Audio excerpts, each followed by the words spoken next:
The envelope felt heavier than it should have, considering it contained nothing but bad news. I stared at the law firm's letterhead, Patterson, Wells and Associates, and felt my stomach drop before I even opened it. 3 months had passed since Dad's funeral. 3 months since I'd been told about the inheritance he'd left me, and 3 months of Mom's increasingly frantic phone calls about family obligations and doing the right thing. My name is David Carson, and at 32, I thought I'd finally escaped the toxic orbit of my family. I had a decent job as a software engineer in Portland, a small but comfortable apartment.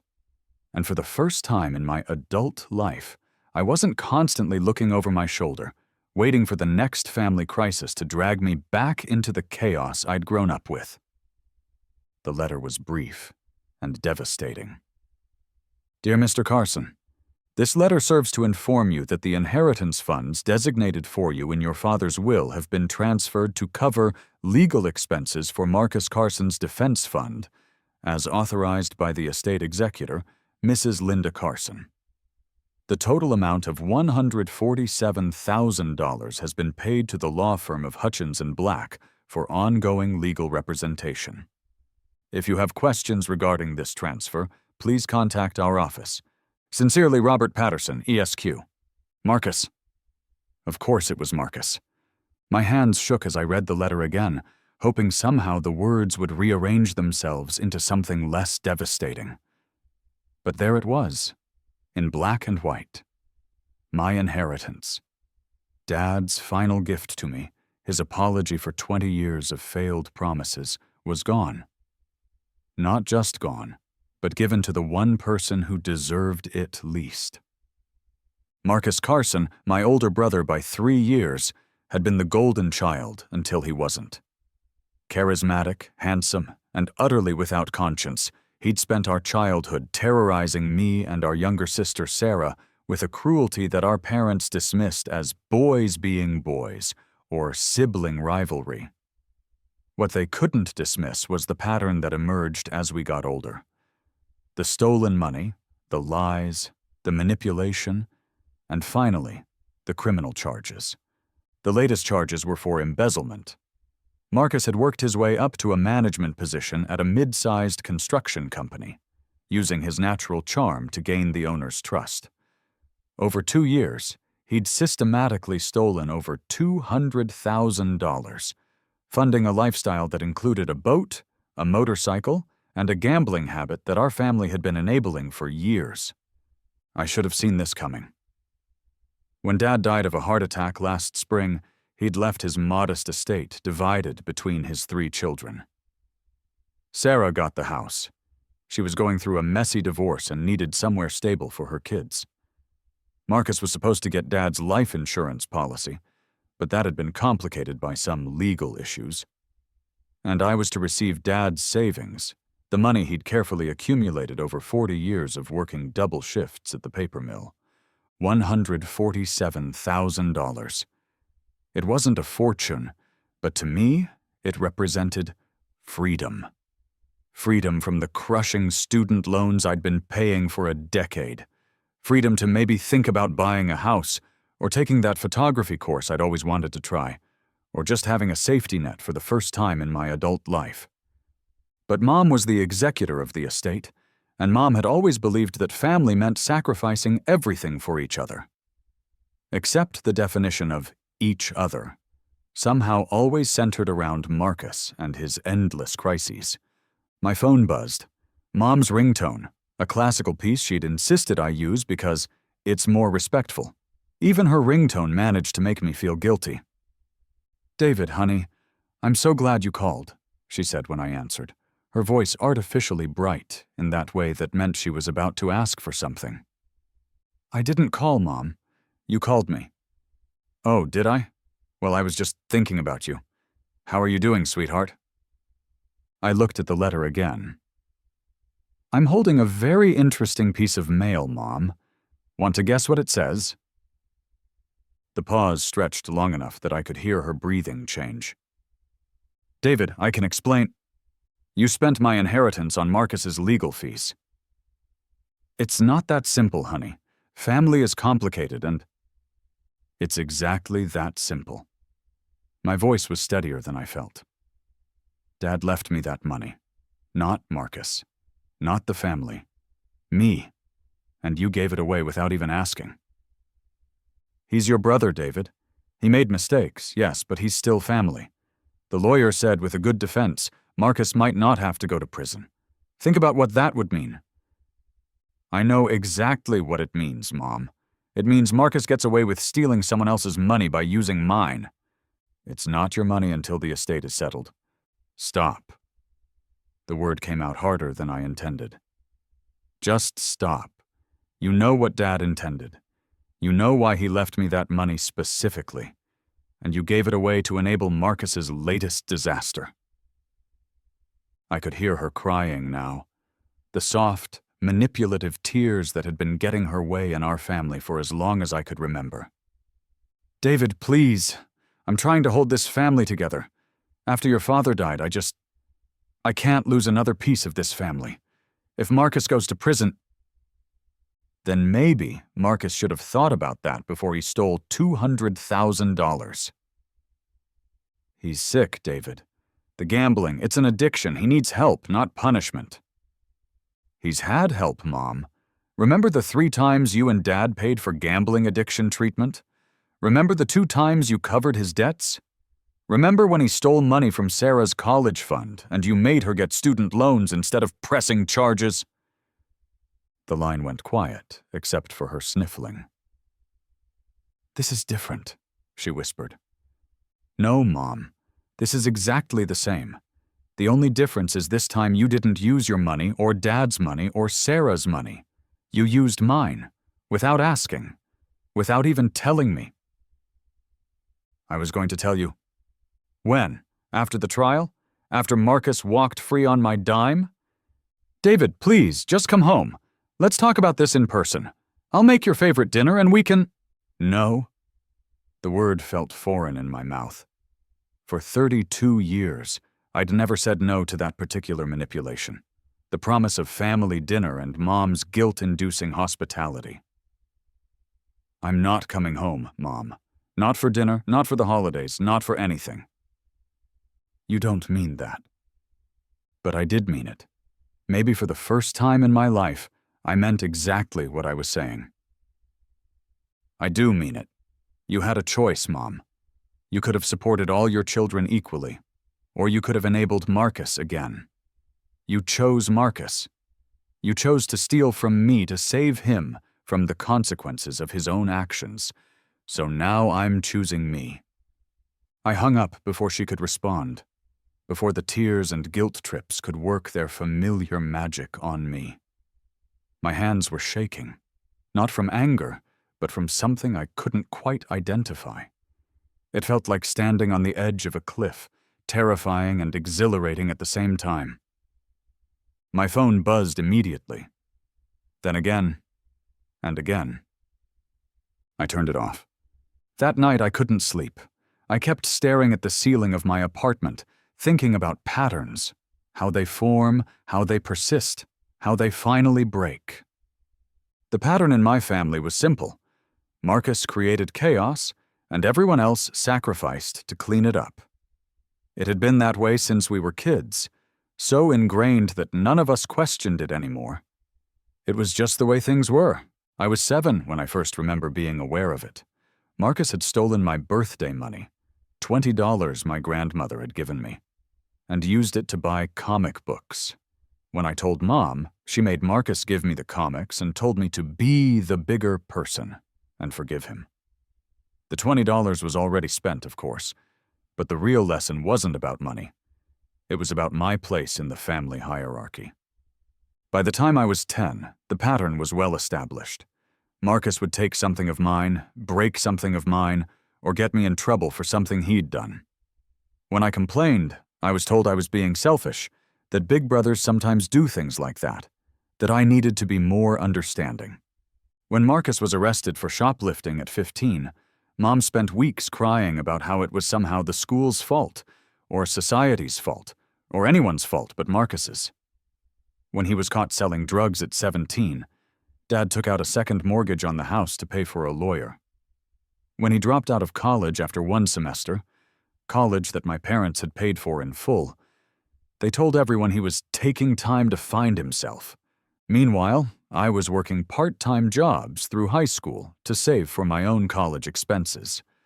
I applied for every scholarship I could find, filled out financial aid forms, and still graduated with massive student loans because every dollar my parents might have helped me with had already been spent on Marcus's latest crisis. Sarah got the worst of it, though.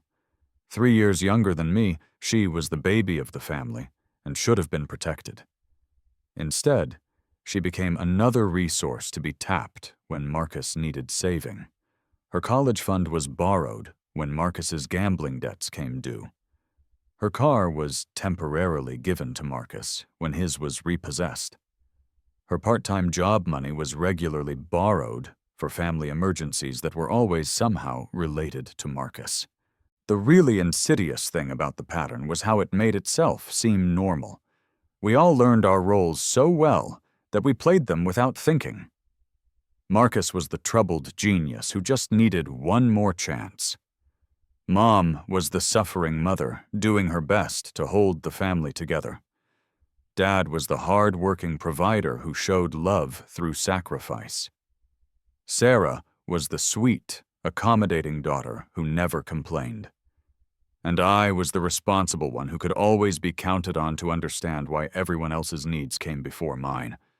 I'd tried to break the pattern before. In college, I'd stopped coming home for holidays, claiming I was too busy with work and school. Mom had called crying about how the family was falling apart without me there to balance things out. Guilt had won, as it always did, and I'd come home to find Marcus had stolen Dad's credit cards and racked up $8,000 in debt while I was gone. After college, I'd moved across the country, thinking distance would help. But distance just meant I got the phone calls instead of the in-person manipulation. David, we need you to co-sign a loan for Marcus. He's really turned his life around this time. David, could you help with bail money? It's just a misunderstanding. David, Marcus is in rehab, but it's expensive and insurance won't cover all of it. Each time I'd told myself it was the last time. Each time I'd rationalized it as helping Mom and Dad, not Marcus. Each time I'd convinced myself that maybe this time would be different. But it never was. Marcus would clean up just long enough to seem reformed, and then he'd create an even bigger disaster. The amounts got larger, the crimes got more serious, but the family response stayed exactly the same. Circle the wagons, make excuses, and sacrifice everything to save Marcus from himself. The inheritance felt different, though. This wasn't just about enabling Marcus. It was about Dad's final gift to me. Dad, who had worked himself to death trying to keep the family afloat financially.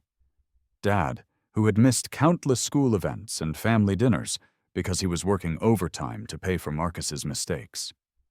Dad, who had looked so tired in those last few years, worn down by the constant stress of never having enough money because there was always another crisis to fund. He'd left me that money deliberately. When the lawyer read the will, he'd specifically mentioned that Dad had been very clear about the inheritance distribution. The house to Sarah, the life insurance to Marcus, the savings to me. It wasn't random. It was Dad's attempt to balance things out, to finally give me something that was just mine. And Mom had taken it anyway. I got up and made coffee, even though it was 3 a.m. My laptop was still open on the kitchen table, and almost without thinking, I started typing. Not an email to Mom, not a letter to the lawyer, just thoughts. A stream of consciousness about patterns and families, and the moment when enough becomes enough. I've been thinking about inheritance, I wrote. Not just money, but all the things we inherit from our families. The good stuff, Dad's work ethic, Mom's ability to find joy in small things, Sarah's kindness. But also the bad stuff, the denial, the enabling, the way we all learned to sacrifice our own needs to maintain family peace. I inherited the role of the responsible one, the one who could always be counted on to understand and forgive and sacrifice. I inherited the guilt that came with wanting things for myself. I inherited the belief that family comes first, even when family is destroying you. But maybe inheritance doesn't have to be about taking on everything the previous generation passes down. Maybe you get to choose what you inherit and what you leave behind. I wrote for 2 hours, filling pages with memories and realizations I'd never let myself examine too closely. By the time the sun came up, I had something that wasn't quite a journal entry and wasn't quite a letter, but felt like the beginning of a plan. I wasn't just angry about the money, I realized. I was angry about 32 years of being trained to put everyone else's needs before my own. I was angry about becoming an expert at managing other people's emotions while ignoring my own. I was angry about the way my family had weaponized love, using it as a tool to extract compliance rather than offering it freely. But underneath the anger was something else. Relief. For the first time in my adult life, I had a valid reason to step away from the pattern. Mom had finally crossed a line that was clear and uncrossable. She'd stolen from me to enable Marcus, and in doing so, she'd given me something I'd never had before: moral clarity. I didn't have to feel guilty about protecting myself anymore. I didn't have to justify my anger or minimize the harm that had been done. I didn't have to be the bigger person or turn the other cheek, or any of the other phrases that had been used to keep me compliant over the years. For the first time in my life, I was completely, unambiguously the victim of a clear wrong, and that clarity was going to set me free. The next few days passed in a strange bubble of calm. I went to work, ate meals, even watched a movie, but everything felt different. It was like I'd been holding my breath for years and had finally exhaled. Sarah called on Thursday. "David, what the hell did you say to Mom? She's been crying for 3 days straight." My sister's voice was tight with the particular stress that came from being caught in the middle of family drama. It was a familiar role for her. She'd been the family mediator since she was old enough to form complete sentences. I told her the truth about what she did with my inheritance. She said you told her you're never coming home again. That's also true. Silence stretched between us. Sarah had always been my closest ally in the family, the only one who seemed to understand how exhausting it was to live in Marcus's shadow. But she'd also been conditioned just as thoroughly as I had to prioritize family peace above individual needs. "David, I get that you're angry." "Do you? Do you really get it, Sarah? Because if you got it, you'd be angry too." "I am angry. Of course I'm angry. But cutting Mom off completely—" "She stole from me to give money to Marcus. How is that different from Marcus stealing directly from me?"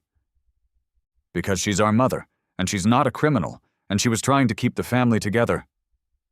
"By sacrificing me to save Marcus. Again." Another pause. I could hear kids in the background, Sarah's twins, probably fighting over a toy, the normal sounds of a normal family life, something I'd always envied about Sarah's ability to create stability despite everything we'd grown up with. "The money's gone, David. Getting angry won't bring it back." "This isn't about the money anymore." "Then what is it about?" How could I explain that it was about every birthday gift that went missing, every promise that was broken, every time I was told to be understanding while Marcus was excused for being troubled? How could I make her see that the inheritance was just the final, unmistakable proof of something I'd been trying to deny my whole life, that I didn't matter to this family, except as a resource to be mined when Marcus needed saving? It's about the fact that Mom had a choice between her children, and she chose Marcus. She didn't even consider that maybe I needed that money, or that Dad left it to me for a reason. She just decided that Marcus's needs were more important than mine, like she always has. "That's not fair." "Isn't it? When Marcus stole your college fund, who paid for your education? When he destroyed your credit by using your social security number to open credit cards, who helped you fix it? When he— You did. You helped me with all of that." And who helped me when Marcus stole my baseball card collection and sold it? Who helped me when he got me suspended from school by putting drugs in my locker? Who helped me when he convinced his friends to beat me up because I wouldn't lie to cover for his latest scheme? David. Nobody helped me, Sarah, ever, because I was supposed to be strong enough to handle it. I was supposed to be the one who understood that family meant sacrificing everything for Marcus's sake. I could hear her crying now, soft sniffles that reminded me of when we were kids and she'd try to comfort me after one of Marcus's attacks. What am I supposed to do, David? She's my mother, too. I can't just cut her off. I'm not asking you to cut her off. I'm asking you to understand why I have to. But if you leave, if you really leave forever, then he wins. Marcus wins. It was such a Sarah thing to say.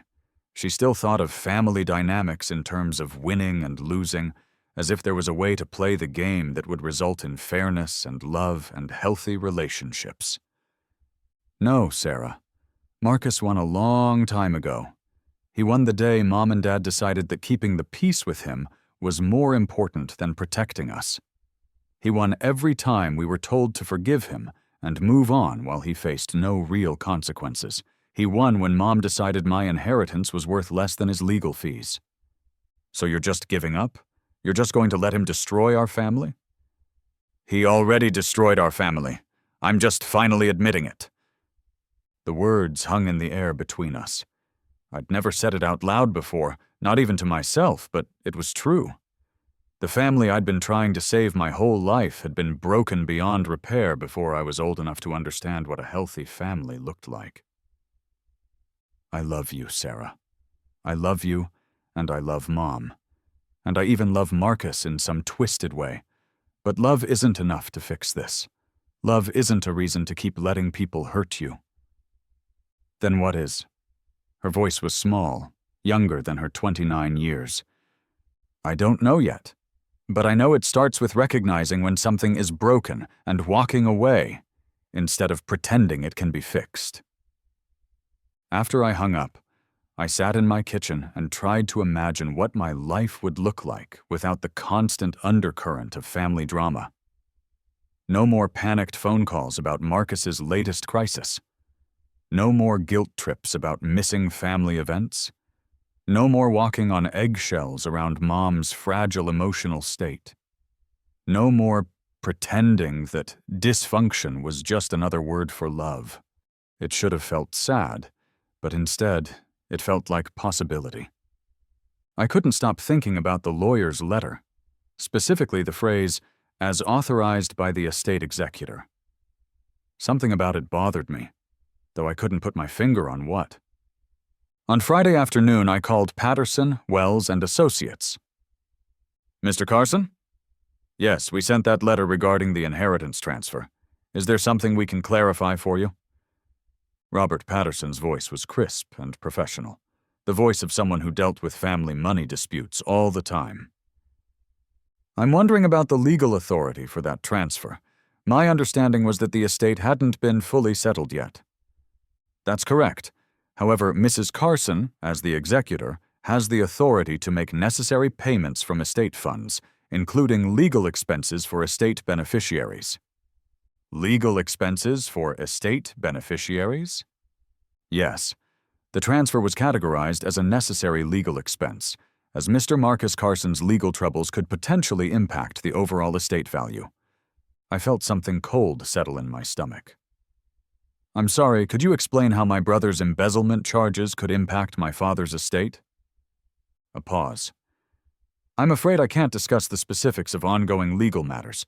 You'd need to speak with Mrs. Carson or Mr. Marcus Carson's attorney directly. But you're saying the estate funds were used because Marcus's legal problems somehow threatened the estate itself? That was the justification provided to us, yes. After I hung up, I sat staring at my phone. There was something here that didn't add up. Dad's estate was simple: house, savings account, life insurance policy, and a few personal items. Marcus's criminal charges were completely separate from anything involving Dad. Unless... I called Sarah. David, I was just thinking about our conversation yesterday. Sarah, I need to ask you something, and I need you to be completely honest with me. Has Marcus been involved in Dad's finances in any way? What do you mean? I mean, did Dad ever give Marcus access to his bank accounts? Did Marcus help with Dad's bills or taxes or anything like that? Another pause, longer this time. Sarah. David, I don't think... after Dad's heart attack when he was in the hospital, Marcus was helping Mom with some of the paperwork. What kind of paperwork? I don't know exactly. Financial stuff. Mom was so overwhelmed, and you were in Portland and I had the kids. Marcus said he'd handle it. The cold feeling in my stomach was spreading. How long was Dad in the hospital before he died? 3 weeks.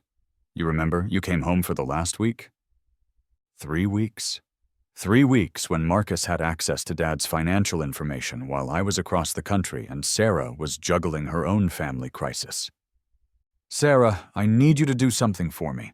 I need you to go to Mom's house and ask to see Dad's bank statements from the last few months before he died.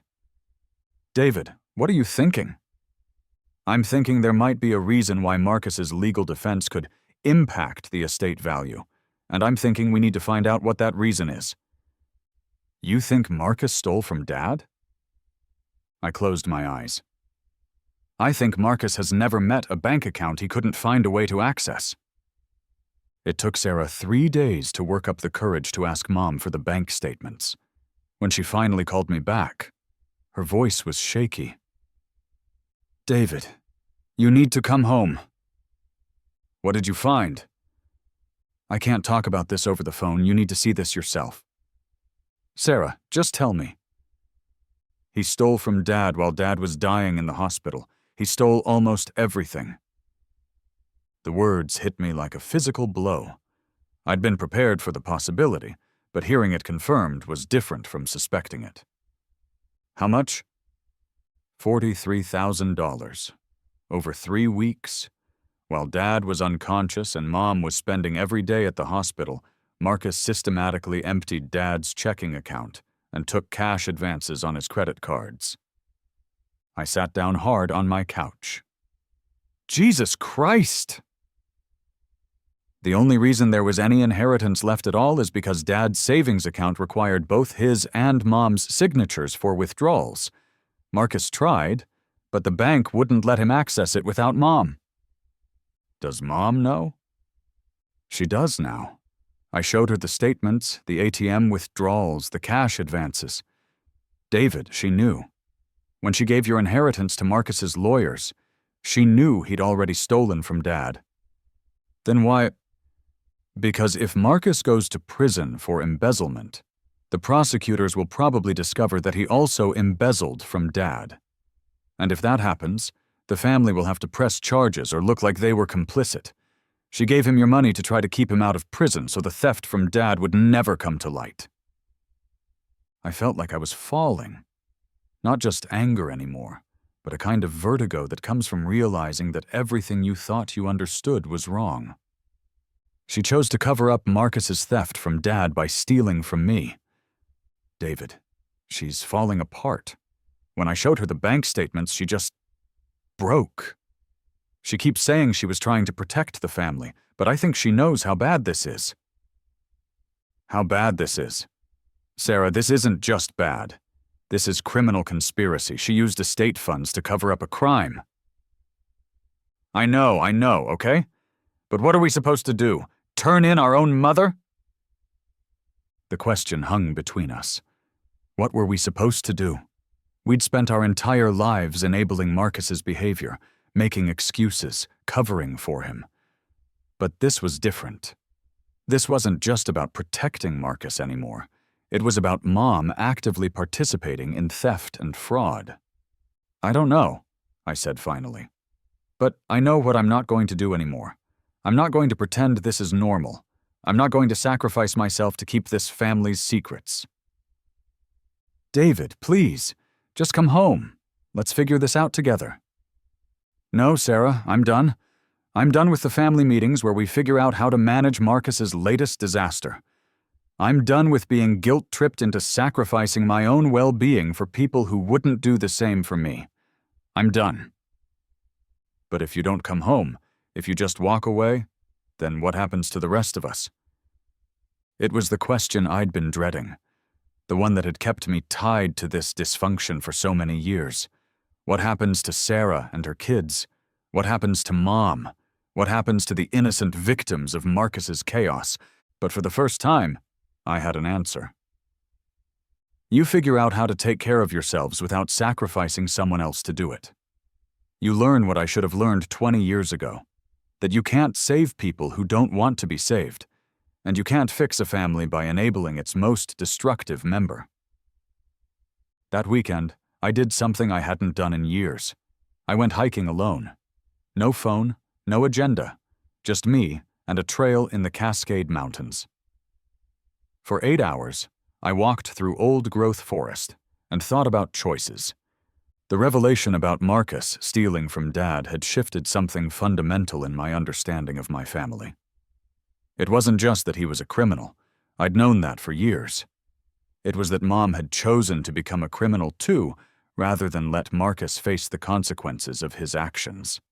She'd crossed a line that I hadn't even known existed, and in doing so, she'd shown me exactly where I stood in the family hierarchy. When Marcus needed protection, Mom would steal. When Marcus needed legal defense, she'd give away my inheritance. When Marcus needed cover for his crimes, she'd become an accessory after the fact. But when I needed support or protection or just basic fairness, there was always a reason why my needs had to wait. The trail wound upward through stands of Douglas fir, and with each step, I felt something heavy lifting away from me. Not the pain. That was still there, sharp and immediate, but the confusion was gone. The doubt about whether I was overreacting, whether family loyalty required infinite forgiveness, whether I owed it to everyone else to keep trying to fix what couldn't be fixed. I'd spent 32 years believing that being a good person meant accepting whatever treatment my family dished out. I'd confused love with compliance, loyalty with self-sacrifice, family with dysfunction. I'd thought that walking away would make me selfish, but staying was destroying me. At the summit, I sat on a boulder and looked out over the valley below. Miles of forest stretched in every direction, peaceful and self-contained. The trees didn't sacrifice themselves to save the diseased ones. They just kept growing toward the light. My phone had 17 missed calls when I got back to my car. 12 from Mom, 3 from Sarah, and 2 from a number I didn't recognize. I drove home without returning any of them. The unknown number called again while I was making dinner. David Carson. Speaking. This is Detective Maria Santos with the Portland Police Bureau. I understand you may have information relevant to an ongoing investigation involving Marcus Carson. My fork stopped halfway to my mouth. I'm sorry, what? Mr. Carson, your brother's case has been transferred to our jurisdiction due to new evidence suggesting additional financial crimes. We'd like to speak with you about your family's financial history. Why would you want to speak with me? Sir, are you aware that your brother has been using your social security number to open credit accounts? The world tilted sideways. What? We found multiple credit applications and loan documents with your personal information, but your brother's signature. It appears this activity has been ongoing for several years.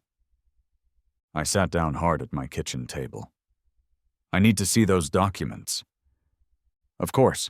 Can you come in tomorrow morning? We also need to discuss some irregularities we've found in your father's estate. After I hung up, I just sat there, staring at the wall. The betrayal kept expanding, like ripples in a pond. First the inheritance, then the theft from Dad, now identity theft. How many other crimes was I going to discover? How many other ways had my family violated my trust while expecting me to keep smiling and playing my role? My phone rang again. Mom. David, sweetheart, we need to talk. The police called me, and they're asking questions about Marcus and about Dad's accounts, and I don't know what to tell them. Tell them the truth. David, you don't understand. If they find out about everything Marcus has done, it won't just be him who gets in trouble. They're saying I could be charged as an accessory. They're saying the inheritance transfer could be considered money laundering. Money laundering. My inheritance had been used for money laundering. Mom, I can't help you with this. David, please, I'm your mother. I know I made mistakes, but I was trying to protect our family. Doesn't that count for something? Protecting our family? Mom, you enabled Marcus to steal my identity. You covered up his theft from Dad. You used my inheritance to fund a criminal defense. How is any of that protecting our family? Marcus is sick, David. The gambling addiction, it makes him do things he wouldn't normally do. He needs help, not punishment. And what about me, Mom? What about what I need? Silence. What about the fact that I've been working 2 jobs to pay off student loans while Marcus was using my credit to live beyond his means? What about the fact that Dad worked himself to death trying to keep up with Marcus's debts? What about Sarah's kids, who are going to grow up seeing their uncle go to prison and their grandmother charged as an accessory? David, you're being dramatic. No, Mom, for the first time in my life, I'm being realistic. I'm seeing this family for what it really is, and I'm choosing not to be part of it anymore. You can't mean that. I do mean it. I mean it because you've shown me that there's no limit to what you'll sacrifice to enable Marcus. You'll steal from your other children. You'll lie to police. You'll commit crimes. You'll destroy your own integrity, all to avoid letting Marcus face the natural consequences of his choices. He's my son. I'm your son too. Sarah is your daughter. But somehow we only matter when Marcus needs something from us. I could hear her crying again, but this time it didn't move me. I'd heard these tears too many times, seen how they were deployed to shut down conversations and deflect responsibility. I'm done being your backup plan, Mom. I'm done being the child you can count on to sacrifice everything for the child you can't bear to let suffer. I'm done enabling this dysfunction by pretending it's normal. If you walk away now, when I need you most. When you need me most? Mom, I've needed you my whole life. I needed you when Marcus was bullying me as a kid. I needed you when he was stealing from me as a teenager. I needed you when he was destroying my credit as an adult. But my needs never mattered because they conflicted with Marcus's needs. That's not true. It is true. And the proof is that you'd rather commit crimes than let Marcus go to prison. You'd rather steal from me than let him face justice. You'd rather destroy yourself than stop enabling him. David, I'm begging you, don't abandon me now. I'm not abandoning you, Mom. I'm protecting myself from you. There's a difference. I met with Detective Santos the next morning. The conference room at the police station was sterile and fluorescent bright, filled with manila folders and the quiet hum of bureaucracy. For 2 hours, we went through documents that painted a picture of systematic financial abuse that went back years. Marcus had been using my social security number since college, opening credit cards and taking out loans that I'd never known about. My credit report looked like a disaster, with late payments and defaults going back a decade. The detective explained that my family's financial entanglement had likely protected me from some of the consequences. The creditors had been going after my parents' assets when Marcus defaulted, not mine. The good news is that identity theft is clearly a crime, and we have solid evidence that you're a victim here, Detective Santos said. We can help you clean up your credit and go after the fraudulent accounts. What about my mother? That's more complicated. The inheritance transfer appears to have been technically legal, since she was the executor. But if it can be proven that she knew the money was being used to conceal other crimes, that changes things. And if I don't cooperate with the investigation? Detective Santos looked at me carefully. Mr. Carson, I need you to understand something. Your brother has been running financial scams for years, and your family has been covering for him. We're going to investigate this with or without your cooperation. But if you help us, we can make sure you're protected. If you don't—" She didn't need to finish the sentence. If I didn't cooperate, I'd be seen as part of the conspiracy rather than a victim of it. It took me 3 days to make the decision. 3 days of walking around Portland trying to imagine what my life would look like with this hanging over me. Could I really start fresh while my family's criminal enterprise continued to operate? Could I build a new life while looking over my shoulder, wondering when the next revelation would emerge? On Thursday morning, I called Detective Santos. "I'll cooperate fully with the investigation." "That's good to hear, Mr. Carson. Can you come in this afternoon to give a formal statement?" "Yes, but I want you to understand something. I'm not doing this to hurt my family. I'm doing this because it's the only way to stop the cycle." I understand. But she didn't, not really. How could she understand that cooperating with the police investigation felt like an act of love? That sometimes protecting people means refusing to enable their self-destruction? That sometimes the most caring thing you can do is let someone face the consequences of their choices? The formal statement took 4 hours. I told them everything.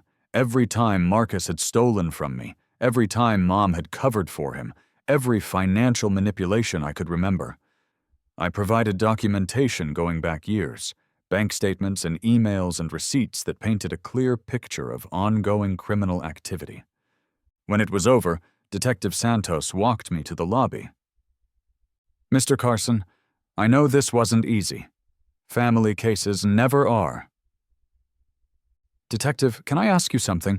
In your experience, do people like my brother ever actually change?" She considered the question seriously. "In my experience, people change when the consequences of not changing become unbearable. Your family has been protecting your brother from consequences his whole life. So no, I don't think he'll change as long as people keep enabling him." "And my mother?" "Your mother made a choice to protect your brother at the expense of everyone else, including herself. She's going to have to live with the consequences of that choice." Driving home, I felt something I hadn't experienced in years. Peace. Not happiness. I was still devastated by the betrayal and loss. But peace. The kind that comes from finally aligning your actions with your values, from stopping the exhausting work of pretending that dysfunction is normal. That evening, Sarah called. "David, Mom told me you talked to the police." "I did. She's talking about hiring a lawyer. She says you've destroyed the family." "Sarah, the family was already destroyed. I just stopped pretending it wasn't." "The kids keep asking where Uncle David is. What am I supposed to tell them?" It was a fair question, and one I'd been dreading. Sarah's twins were only 6 years old. They didn't understand family dysfunction or financial crimes, or the difference between love and enabling. They just knew that Uncle David used to visit sometimes, and now he didn't. Tell them Uncle David loves them very much, but sometimes adults have to make difficult decisions to protect themselves and the people they care about. That's not going to make sense to a 6-year-old. Then tell them whatever makes sense to you, Sarah. But don't tell them that Uncle David abandoned them, because that's not what happened. Tell them that Uncle David finally learned how to take care of himself. Is that what this is? Taking care of yourself? Yes. And maybe someday you'll learn how to do it too. What's that supposed to mean? It means you don't have to keep sacrificing yourself to manage other people's chaos. It means you can choose to protect your kids from the dysfunction instead of teaching them to accommodate it. David, they're my kids. Don't tell me how to raise them. You're right. I'm sorry. But Sarah, I need you to know that walking away from this family is the hardest thing I've ever done. It's also the healthiest thing I've ever done. And if you ever decide you want to prioritize your own well-being and your kids' well-being over managing Marcus's disasters, I'll be here to support you. And if I don't, if I decide to stick with the family, then I'll love you from a distance and hope that someday you'll understand why I had to choose differently. After we hung up, I poured myself a glass of wine and sat on my small balcony, looking out over the Portland skyline. For the first time in my adult life, I wasn't expecting a phone call about a family crisis. I wasn't mentally calculating how much money I could afford to lend to help with Marcus's latest disaster. I wasn't strategizing about how to keep the peace between family members or how to manage Mom's emotions. I was just free. The freedom felt strange at first, like missing a weight you'd carried for so long you'd forgotten you were carrying it. But as the days passed, it began to feel natural. I started sleeping better. I stopped checking my phone obsessively. I began making plans that weren't subject to potential family emergencies. 3 weeks later, I got a letter from Marcus. The letter arrived on a Tuesday, forwarded from my old address. My name was written in Marcus's familiar handwriting, but something about it looked different. Smaller, less confident than the bold scrawl I remembered from childhood. David, I know you probably don't want to hear from me, but I need to tell you some things. I'm writing this from jail. They didn't give me bail this time because of all the charges. I know what Mom did with your inheritance. I know about the identity theft and the money I took from Dad. I know you talked to the police. My lawyer says you're cooperating with the investigation. I'm not writing to ask you to change your mind or to beg for forgiveness. I'm writing because I need you to know that I understand why you did it. I put the letter down and stared at it. In 35 years, Marcus had never acknowledged wrongdoing without immediately following it with an excuse or a request for help. I picked it up again. I've been in jail for 3 weeks now, and it's given me time to think about a lot of things. About how I've treated you and Sarah over the years. About what I did to Dad. About how I let Mom destroy herself trying to save me. There's a guy in here who's been clean for 8 years. He told me something that keeps echoing in my head. He said that addiction isn't just about drugs or gambling or whatever. It's about believing that other people exist to solve your problems. He said the first step to recovery is accepting that you've been stealing from people. Not just their money, but their peace of mind, their futures, their ability to trust. I've been stealing from you since we were kids, David. Not just money, though there was plenty of that. I stole your childhood by making you constantly afraid. I stole your relationship with Mom and Dad by making everything about my problems. I stole your sense of safety by teaching you that family meant being victimized by people who claimed to love you. And when you finally stood up to protect yourself, I let Mom turn you into the villain. I let her blame you for destroying the family instead of taking responsibility for what I'd done. I had to put the letter down again. My hands were shaking, and I couldn't tell if it was anger or grief or something else entirely. The police told me about the credit cards and loans I opened in your name. I don't even remember doing some of it, which I know doesn't make it better. When you're in the middle of a gambling binge, nothing feels real. Other people don't feel real. The money doesn't feel real. The consequences don't feel real. But you were real, David. You were real, and I hurt you.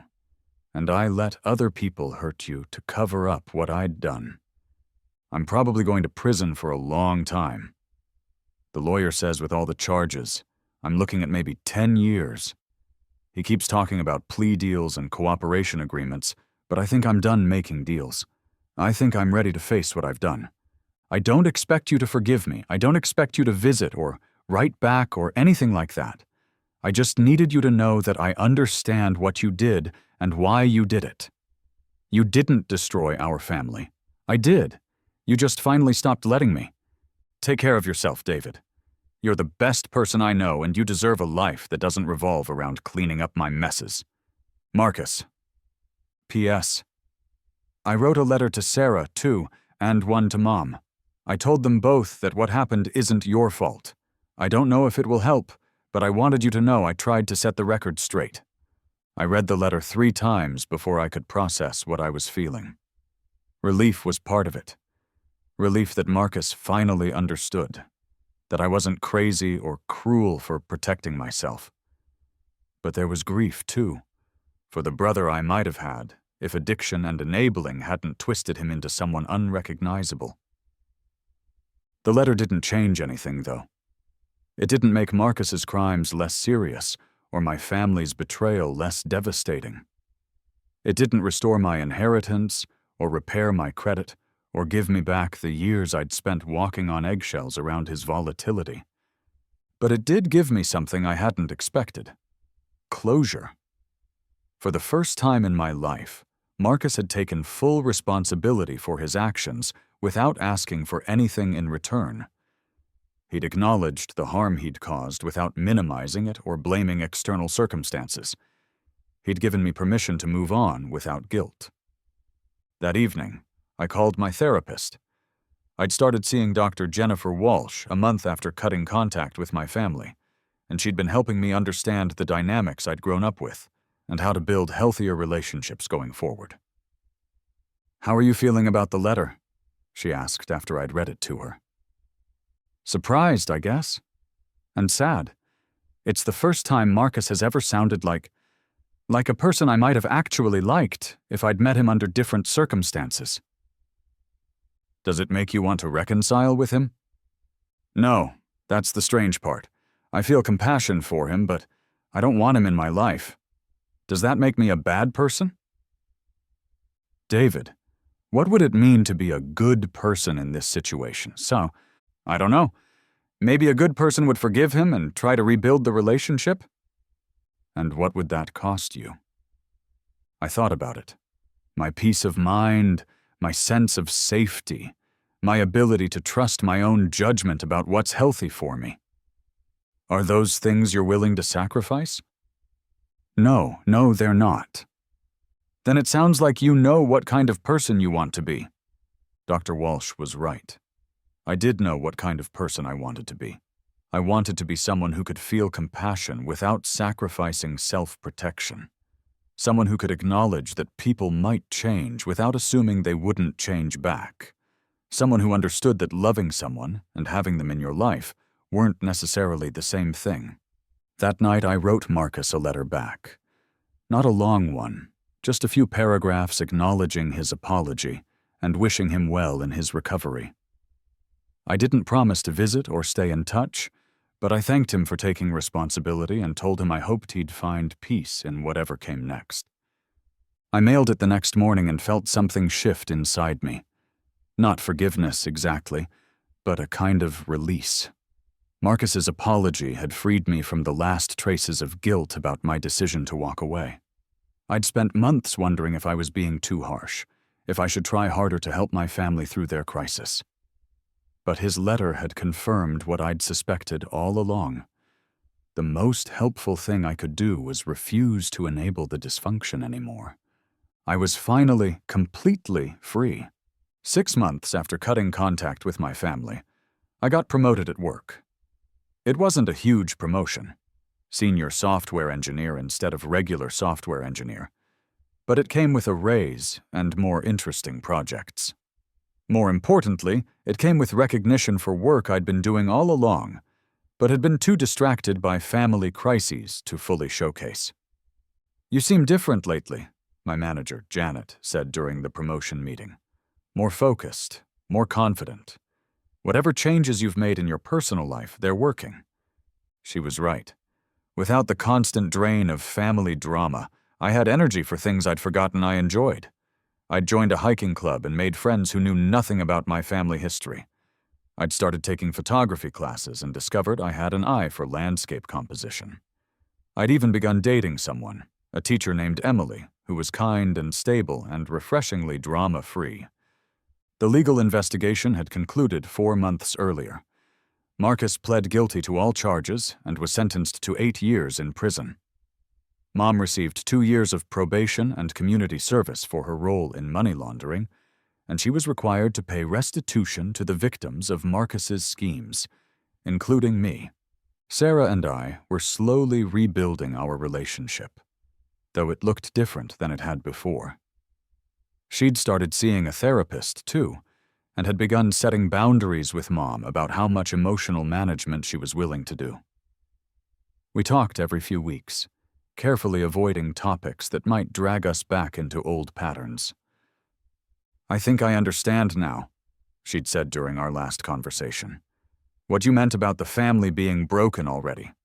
I always thought if we just tried harder, if we just loved each other enough, we could fix it. But you can't fix something when the person breaking it won't stop. How are the kids handling everything? Better than I expected, honestly. Kids are resilient, and they adjust to whatever normal you give them. Our new normal is a lot calmer than the old one. Are you happier? Yeah, I think I am. It's weird. I feel guilty about being happier when Mom is struggling and Marcus is in prison. But I sleep better at night knowing my kids aren't going to grow up thinking chaos is normal. I understood the guilt. Even though I'd made the right choice, even though my life was immeasurably better, there were still moments when I wondered if I should have tried harder to fix things. But those moments came less frequently now, and they passed more quickly. The inheritance money was gone, of course. Even after the restitution orders and the cleanup of my credit, I'd never see most of it again. But I'd gained something more valuable, the knowledge that I could protect myself when necessary, that I could prioritize my own well-being without being a selfish person, that I could love people and still refuse to be destroyed by them. I'd also gained perspective on what inheritance really meant.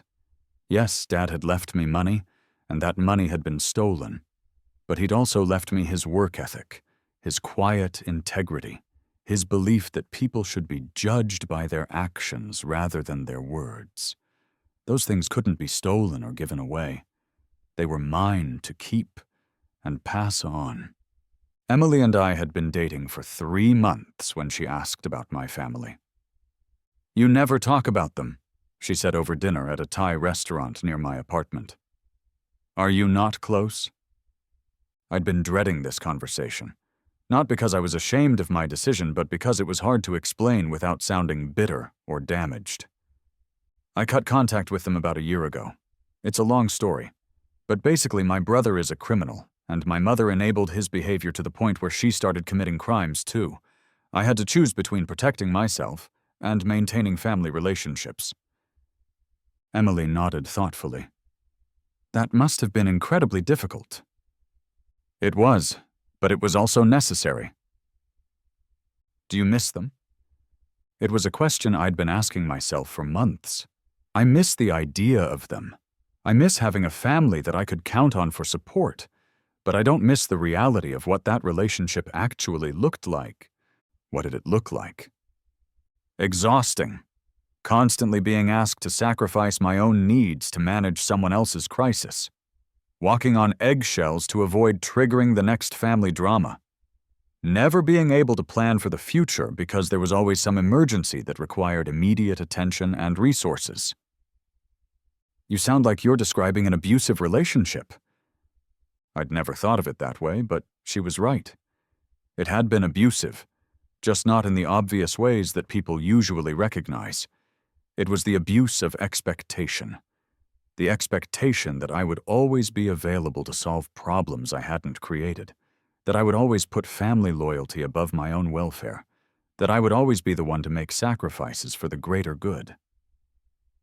I guess it was abusive, I said. But it's hard to see that when it's wrapped up in language about love and family and loyalty. The best abusers always wrap their control in language about love, Emily said quietly. Later that night, as we walked along the Willamette River, Emily asked another question that stayed with me. Do you think you'll ever reconcile with them? I don't know. Maybe someday, if they do the work to address the dysfunction, but I'm not holding my breath, and I'm not making my happiness conditional on their recovery. What would that work look like? I thought about it. Honest acknowledgement of what happened, without excuses or minimizing, genuine accountability for the harm they caused, evidence of sustained change over time, not just promises to do better, and respect for my boundaries, even if they don't like them. That's a pretty high bar. It is, but I've learned that people who are genuinely committed to change will meet a high bar. People who just want you to forget about their behavior and go back to normal will try to convince you that the bar is unreasonable. We walked in comfortable silence for a while. watching the city lights reflect on the water. I felt grateful for Emily's questions, for the way she helped me articulate thoughts I'd been struggling to put into words. "Can I ask you something?" I said eventually. "Of course." "Does it bother you that I don't have a relationship with my family? I know some people see it as a red flag." Emily stopped walking and turned to face me. "David, the fact that you recognized a toxic situation and protected yourself from it doesn't make you damaged. It makes you healthy. The red flag would be if you were still entangled in that dysfunction and expecting me to help you manage it." I kissed her then, right there on the riverside path, filled with gratitude for her clarity and kindness. 1.5 years after I'd walked away from my family, I received an unexpected letter. Not from Marcus this time, but from someone named Robert Chen, who identified himself as an estate attorney in Seattle. "Dear Mr. Carson, I am writing to inform you that you have been named as a beneficiary in the will of Virginia Hanson. Miss Hanson passed away last month at the age of 84. Miss Hanson was your father's sister. According to the documentation I have, she was estranged from your father's immediate family, but had been following your situation through a private investigator she hired several years ago. I would appreciate the opportunity to speak with you about the inheritance at your earliest convenience. Sincerely, Robert Chen, ESQ." I read the letter 3 times before the words fully registered. Dad had a sister I'd never heard of, and she'd been having me investigated. I called the number on the letterhead. "Mr. Chen, this is David Carson. I got your letter about Virginia Hanson." "Mr. Carson, thank you for calling. I imagine this comes as quite a surprise." "That's putting it mildly. I've never heard of Virginia Hanson." "I'm not surprised. She told me she'd had no contact with your father for over 20 years due to what she described as irreconcilable differences about family responsibility." What does that mean?" "Perhaps we should discuss this in person. Are you available to come to Seattle this weekend? I think you'll find the conversation illuminating." 3 days later, I sat in Robert Chen's office in downtown Seattle, trying to process what he was telling me. "Virginia was your father's older sister. They grew up in Montana in what she described as a highly dysfunctional family. Their father was an alcoholic, their mother was chronically depressed, and Virginia essentially raised your father from the time he was 7 years old. Why haven't I ever heard of her? According to Virginia, she cut contact with your father when she realized he was recreating the same dysfunctional patterns with his own family. She tried to intervene when Marcus was younger, suggesting that your parents needed to set firmer boundaries and stop enabling his behavior. Your father told her she didn't understand family loyalty and asked her not to contact them again. I felt a strange mixture of sadness and validation. So she just gave up on us? Not exactly. She hired a private investigator to keep track of your family's welfare, particularly you and Sarah. She was especially concerned about the financial manipulation she observed over the years. Mr. Chen opened a thick folder. She documented everything, Mr. Carson. Every time your parents lent money to Marcus that was never repaid. Every time you or Sarah sacrificed something to cover his mistakes. Every time your family's resources were diverted to manage his latest crisis. He showed me a timeline that was stunning in its detail. Virginia had tracked my family's finances for 15 years, documenting the pattern of enabling and sacrifice with the thoroughness of a forensic accountant. Why didn't she ever reach out to me directly? She was afraid it would make things worse for you. She believed that any interference from an outside family member would be used to guilt you into staying and fighting for the family. She thought the only way you'd ever be free was if you came to that conclusion on your own. And apparently I did. Yes, she was quite proud when she learned about your decision to cut contact and cooperate with the police investigation. She said it showed you had inherited the family trait she valued most, the courage to do the right thing even when it's difficult. Mr. Chen pulled out another document. Which brings us to the inheritance. The number on the page made me blink hard. She left me $400,000? She left you $400,000, a house in Bellingham, and a letter. She was quite specific that the money was to help you build a life free from your family's dysfunction. She hoped it would give you the security to pursue opportunities that interested you, rather than just survival. The house was a small craftsman bungalow with a view of Bellingham Bay. It needed some work, but it was structurally sound and surrounded by gardens that Virginia had lovingly maintained for 20 years. "There's one condition," Mr. Chen said. "She asked that you not share information about this inheritance with your immediate family unless and until they demonstrate sustained recovery from their dysfunctional patterns. She was concerned that knowledge of additional family resources would restart the cycle of manipulation and enabling. I understood her concern, but it also made me sad. Even in death, Virginia felt the need to protect me from my own family." The letter was written in elegant handwriting on cream-colored stationery. "Dear David, if you are reading this, then I have passed away, and you have hopefully found the courage to break free from the destructive patterns that have plagued our family for generations. I never contacted you directly because I learned from my own experience that you cannot save people from dysfunctional families by inserting yourself into their drama. You can only save yourself, and sometimes that act of self-preservation becomes a lighthouse for others who are ready to find their own way out. I've watched from a distance as you struggled with the same choice I faced 50 years ago, whether to sacrifice yourself to maintain family peace or to protect yourself and hope that your example might eventually inspire others to do the same. I chose to protect myself. And it was the hardest and best decision I ever made. I built a life filled with meaningful relationships, creative pursuits, and genuine peace. I traveled, I volunteered, I loved, and I was loved. None of that would have been possible if I had continued to pour my energy into the black hole of family dysfunction. The money and the house are not just gifts, they are tools. Use them to build the life you want, not the life you think you should want. Pursue your interests, form healthy relationships, create beauty in the world. Show your family what recovery looks like by living it yourself. And if Sarah or her children ever find their own courage to break free, help them. But do not sacrifice your own recovery to rescue people who are not ready to be rescued. I am proud of you, nephew. You chose the difficult path of self-preservation over the easier path of compliance. You chose truth over family mythology.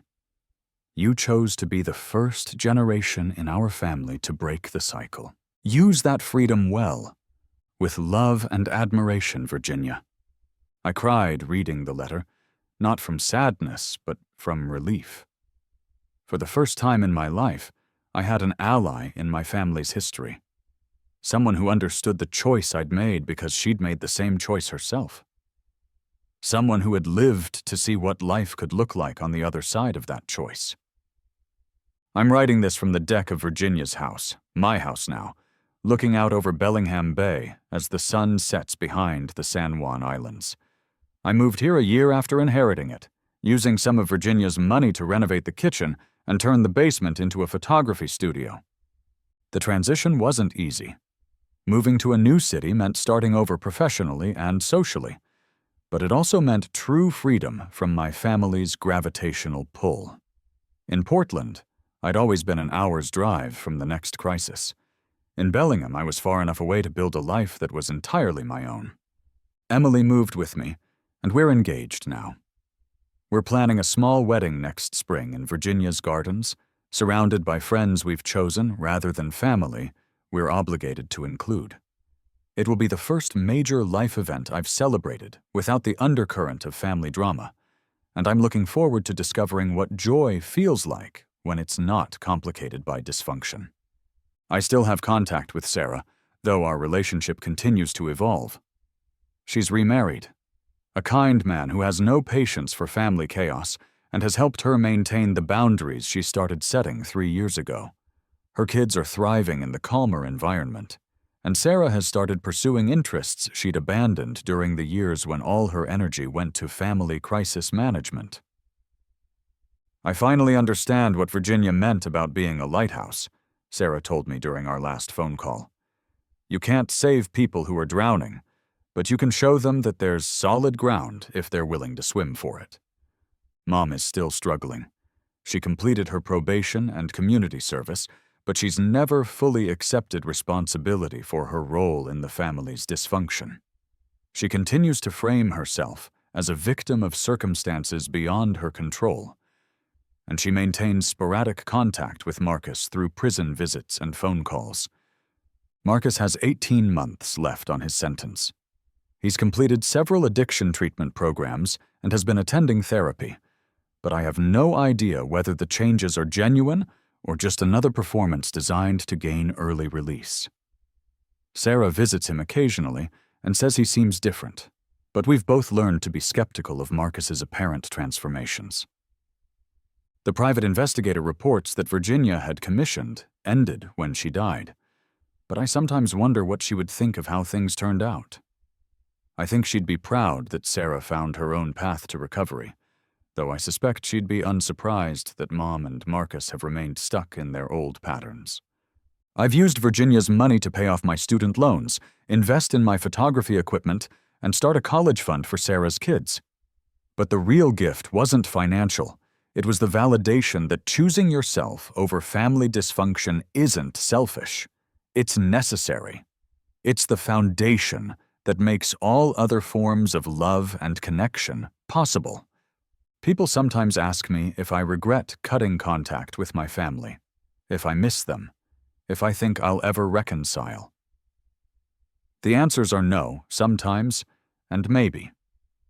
I don't regret protecting myself from ongoing harm.